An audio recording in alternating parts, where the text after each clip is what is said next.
Ընդամենը վերջերս մի քանի օր առաջ նա ևս մեկ անգամ խախտեց սահմանադրությունը, երբ մեր դիվանագետները դրսևորեցին իրենց քաղաքացիական դիրքորոշումը, նա պետություններ կարող էր նախարարի միջոցով նրանց հեռացնել աշխատանքից, թեև սա է բարոյական առումով չտեսնված դեպք է ողջ աշխարհի պատմության մեջ, բայց նա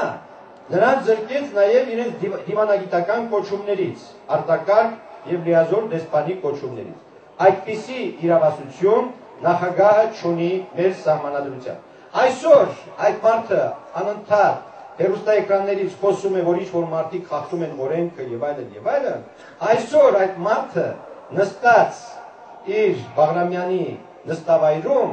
կոպտորեն ոտնահարում, ոչնչացնում, պղծում է մեր սուրբ գիրքը եւ մեզ են դրանից հետո ինչ-որ բարոյականության, քաղաքացիական գիտակցության կոչեր անում։